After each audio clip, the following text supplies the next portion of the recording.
किसान भाइयों नमस्कार।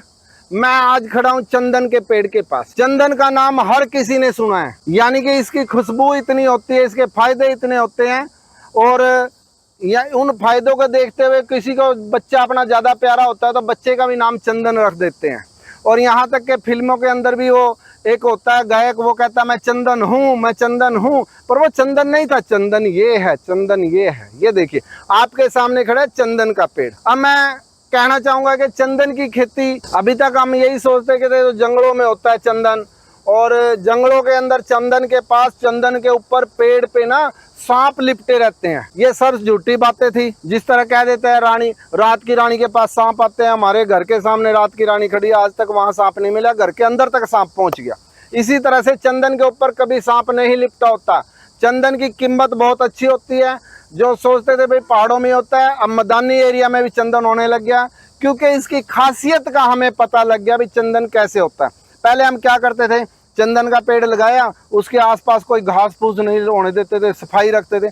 जबकि चंदन की खासियत है कि अपनी जड़ों से भोजन नहीं बनाता, एक तरह से परजीवी इसे कह सकते हैं। तो स्टार्टिंग में जब भी आप चंदन का पेड़ लगाए, उसके साथ ये लाल घास लगा दें। ये लाल घास लगी, इसकी जड़ों से ये भोजन लेता रहता है। राणा जी, हाँ जी, एक बात बताइए, जो लाल घास है इससे भोजन लेता है ये चंदन? इसी से भोजन लेता है। अच्छा। अपनी जड़ों से ये भोजन नहीं बनाता। अच्छा, ये लाल पत्ती कहते हैं इसे? हाँ, लाल पत्ती का देते हैं, लाल हैज का इसको देते ही हैं। क्यों लगाया जाता है इसके? ये इसका पूरक है। अच्छा, जब छोटा होता है, जड़ें छोटी होती हैं, उस टाइम ये लगाते हैं। अच्छा, जब पेड़ बड़ा हो जाता है तो फिर कैजुरीना लगा दे सकते हैं, साथ में शीशम लगा सकते हैं।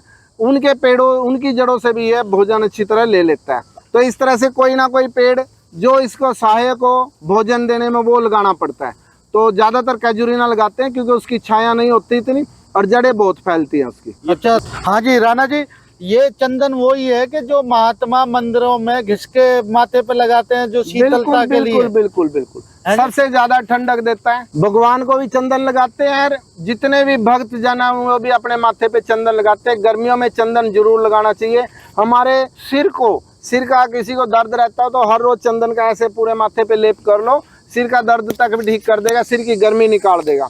दूसरी बात, चंदन का किसी को बार बार नक्सीर छूटती है या गर्मी ज्यादा है किसी के शरीर में, तो वह चंदन का पाउडर बना के पानी में घोल के उसे छान के, कपड़े में से छान के पी भी सकता है, तो एकदम से शीतलता दे देगा ये। तो राणा जी, ये चंदन जो है कई प्रकार के होते सुने हैं, तो ये किस प्रकार का चंदन है? ये सफेद चंदन है जी। एक सफेद चंदन होता है, एक लाल चंदन होता है। लाल चंदन के चौड़े पत्ते होते हैं, वो बहुत कम होता है। उसका भी पेड़ मैंने लगाया था।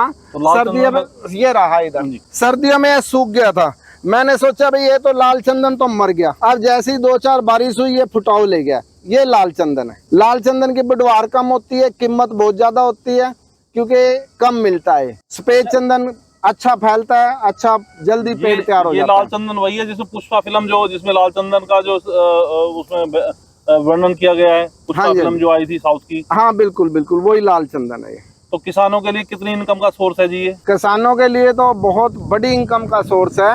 ये 15 साल के बाद, 20 साल के बाद आप कटवाएंगे तो एक एक पेड़ कम से कम 1.5 से 2 लाख के बीच में हो जाएगा एक पेड़। और कोई खास देखभाल नहीं है, सिर्फ पानी देते रहो। और परजीवी जो पेड़ इसके सहायक पौधे होते हैं, वो लगाने से ये अच्छी तरह भली प्रकार से हो जाता है। ये जो सफेद चंदन आपने लगाया है, तो इस पौधे की कितनी उम्र है राणा जी? ये 2 साल का हुआ है सिर्फ, दूसरा साल इसका है, अब तीसरा साल चल जाएगा बरसात के बाद से। रूप से राणा जी, विशेष रूप से ये बताइए कि इसके लिए देखभाल के लिए विशेष खाद हो, कोई विशेष तरह की इसकी बाड़ बंदी करनी पड़े, या क्या चीज, कैसे देखभाल और सुरक्षा की जाए? क्योंकि चंदन का पेड़ अपने आप में बहुत कीमती है। हाँ जी, हाँ जी। देखिए, जहाँ ये लगता है भाई इसे कोई पशु ना तोड़ दे, तो इसकी फेंसिंग करनी चाहिए।